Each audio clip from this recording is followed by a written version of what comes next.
lui,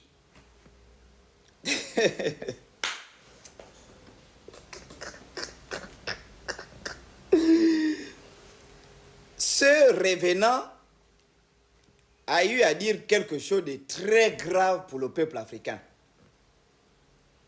Il a dit dans l'une de ses prédications que il est d'abord chrétien avant d'être congolais. Écoutez bien, peuple congolais, peuple africain, comment ces gars-là manipulent le langage parce qu'ils sont dans des loges où on leur apprend à tromper les peuples pour s'enrichir. Ils n'ont plus rien à foutre, ces gens-là.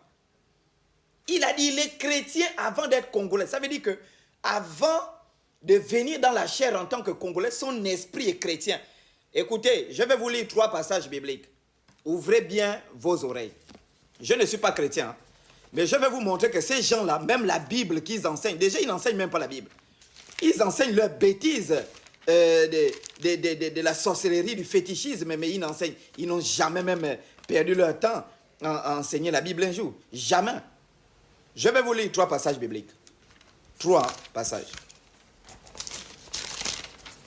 Alors, le premier passage, l'apôtre Paul, qui a écrit 13 épîtres du Nouveau Testament, 13 lettres. Dans Philippiens, vous ouvrez bien vos culs. Donc, Philippiens, chapitre 3, à partir du verset 5. Donc, c'est première épître de Paul aux Philippiens.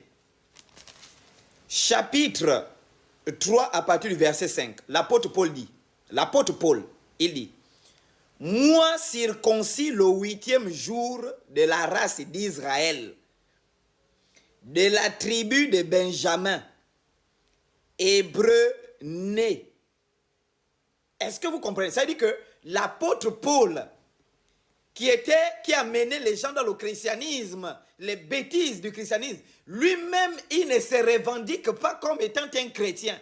Mais il dit, moi d'abord, je suis de la tribu d'Israël. Je suis un hébreu de naissance. Je ne suis pas un chrétien. Je ne suis pas un américain. Je suis d'abord hébreu. On va prendre le deuxième passage biblique. Romains chapitre 11 à partir du verset 1. L'apôtre Paul dit, « Je dis donc, Dieu a-t-il rejeté son peuple? Loin de là. Car moi aussi je suis israélite de la postérité d'Abraham, de la tribu de Benjamin. » Voici l'apôtre Paul qui donne sa généalogie, son